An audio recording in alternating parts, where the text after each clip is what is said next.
Hi hello, welcome to my YouTube channel.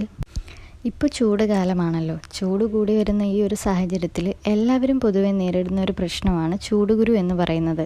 പുറത്തിറങ്ങുമ്പോൾ പൊള്ളുന്ന ചൂടാണെന്ന് പറഞ്ഞ് നമുക്ക് വീട്ടിൽ തന്നെ ഇരിക്കാൻ പറ്റില്ലല്ലോ. അത്യാവശ്യ സാഹചര്യങ്ങൾക്കൊക്കെ നമുക്ക് പുറത്ത് പോകേണ്ടതായിട്ടുണ്ട്. അതുപോലെ തന്നെ ഇപ്പോൾ അവധിക്കാലം കൂടിയിട്ടാണ്. കൂടുതലായി പുറത്തിറങ്ങി വെയിൽ കൊള്ളുമ്പോഴാണ് നമുക്ക് ചൂടുകുരു കൂടുതലായിട്ട് കണ്ടുവരുന്നത്.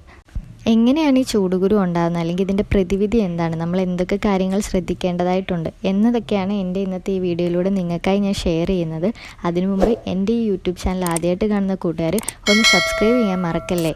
അപ്പോൾ നമുക്ക് വീഡിയോയിലേക്ക് പോകാം. ചൂടുകുരു എന്ന് പറയുന്നത് വിയർപ്പ് ഗ്രന്ഥിയിൽ നിന്നും വിയർപ്പുണ്ടാക്കിയിട്ട് അത് പുറത്തേക്ക് വരുന്ന സുഷിരങ്ങൾ അടഞ്ഞു പോകുമ്പോൾ എക്സസ് ആവുന്ന വിയർപ്പ് അവിടെ നിന്നിട്ട് സ്കിന്നിലുണ്ടാക്കുന്ന ഒരു ചേഞ്ചസ് ആണ് ഈ ചൂടുകുരു എന്ന് പറയുന്നത്. പ്രിക്ലി ഹീറ്റ് എന്നാണ് ഇതിനെ നമ്മൾ വിളിക്കുന്നത്, അല്ലെങ്കിൽ മിലിയ എന്ന് പറയും. പ്രിക്ലി എന്ന് പറഞ്ഞു കഴിഞ്ഞാൽ നമ്മുടെ ശരീരത്തിൽ ഒരു കുത്തുന്ന പോലുള്ള ഒരു ഫീലിംഗ് സെൻസേഷൻ, നമുക്കപ്പോൾ ഒരു ഡിസ്കംഫേർട്ട് ഫീൽ ചെയ്യും. ഈ ടൈമിൽ കുഞ്ഞുങ്ങളിലാണ് കൂടുതലായിട്ടും ഈ ചൂടുകുരു കണ്ടുവരുന്നത്. തലയിലും ശരീരത്തിലും മുഖത്തിലും ഒക്കെ വരുന്നത് ഒരേപോലെ തന്നെയാണ്. അവർ കൂടുതൽ ആക്റ്റീവാണ്. നമ്മളെപ്പോലെ ഒരിടത്ത് ഇരിക്കുകയല്ലല്ലോ, അവരെപ്പോഴും ഓടിച്ചാടി കളിച്ച് നടക്കുന്നത് കൊണ്ടിട്ട് തന്നെ അവരിൽ വിയർപ്പ് കൂടുതലാണ്. ഫാനിൻ്റെ ചുവട്ടിലൊക്കെ ഇരിക്കാൻ പറഞ്ഞാൽ അവർ ഇരിക്കുകയില്ല. അതുകൊണ്ട് കുഞ്ഞുങ്ങളിൽ ഇത് കൂടുതലായിട്ടും കണ്ടുവരുന്നു. പേടിക്കേണ്ട ഒരു അവസ്ഥയുണ്ടോ എന്ന് ചോദിച്ചാൽ ഇല്ല, പേടിക്കേണ്ടതായിട്ടുള്ള ഒരു കാര്യങ്ങളും ഇല്ല. പിന്നെ ഉള്ള ഒരു ബുദ്ധിമുട്ടെന്ന് പറയുമ്പോൾ നമുക്കിത് കാണുന്നതാണ്. ചൂടുകുരു ദേഹത്തൊക്കെ വന്നത് കാണുമ്പോഴുള്ള ഒരു ബുദ്ധിമുട്ട്, പിന്നെ നല്ല ഇച്ചിങ് ഉണ്ടായിരിക്കും. കുഞ്ഞുങ്ങൾക്കും മുതിർന്നവർക്കും ജനറലി എന്താണ് ചെയ്യാൻ പറ്റുന്നതെന്ന് വെച്ച് കഴിഞ്ഞാൽ ഈ ഒരു സമ്മർ ടൈമിൽ നല്ല അയഞ്ഞ ലൂസായിട്ടുള്ള ലൈറ്റായിട്ടുള്ള കോട്ടൺ ഡ്രസ്സ് ധരിപ്പിക്കുക. പിന്നീടെന്ന് പറയുമ്പോൾ കുഞ്ഞുങ്ങൾ കളിച്ചിട്ടൊക്കെ വരുന്ന സമയത്ത് ഈ വിയർപ്പ് സ്പഞ്ച് ചെയ്തെടുക്കുക, അതായത് നന്നായിട്ട് ഒപ്പിയെടുക്കുക. ഇട്ട് തുടയ്ക്കുകയോ ഉരയ്ക്കുകയോ ഒന്നും ചെയ്യരുത്. കുഞ്ഞുങ്ങളുടെ സ്കിന്നെന്ന് പറയുന്നത് ഭയങ്കര ഡെലിക്കേറ്റഡ് ആണ്. ചൂടുകുരു പൊട്ടാനും സ്കിൻ പെട്ടെന്ന് ഡാമേജ് ആകുവാനും സാധ്യത കൂടുതലാണ്. അതുകൊണ്ട് വളരെ പെതുക്കെ തന്നെ ഒപ്പിയെടുക്കുക. എന്നിട്ട് ഫാനിൻ്റെ ചുവട്ടിലൊക്കെ ഇരുത്തിയിട്ട് അവർ നല്ലൊരു ഫ്രഷ് ആക്കി എടുക്കുക.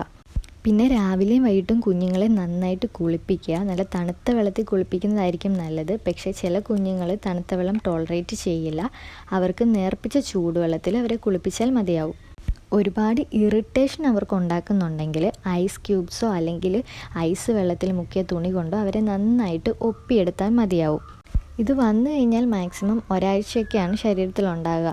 പക്ഷേ പുതിയത് വന്നുകൊണ്ടിരിക്കുന്നത് കൊണ്ട് തന്നെ പെട്ടെന്ന് ശരീരത്തിൽ ഒരു ചേഞ്ചസ് കാണത്തില്ല. ചൂടുകുരു അങ്ങനെ തന്നെ നിൽക്കുന്നതാണ് കണ്ടുവരുന്നത്. പക്ഷേ പേടിക്കേണ്ടതായിട്ടില്ല, പെട്ടെന്ന് തന്നെ മാറുകയും ചെയ്യും. ചിലർ പറയുന്നത് കേൾക്കാം, പൗഡർ ഇട്ട് കഴിഞ്ഞാൽ പെട്ടെന്ന് ചൂടുകുരു പോകുമെന്ന്. പക്ഷേ ജനറലി ഒരു പൗഡറും ഇതിനായിട്ട് റെക്കമെൻഡ് ചെയ്യുന്നില്ല. പൗഡർ ഇടുമ്പോൾ ചിലർക്ക് സുഷിരങ്ങൾ അടഞ്ഞു പോകുമ്പോൾ കൂടുതൽ ബുദ്ധിമുട്ടുണ്ടാക്കുകയാണ് ചെയ്യുന്നത്. എന്നാൽ ചിലർക്ക് ഒരു കൂളിംഗ് എഫക്റ്റ് കിട്ടാറുള്ളത് കൊണ്ടിട്ട് ചിലർ യൂസ് ചെയ്യാറുമുണ്ട്.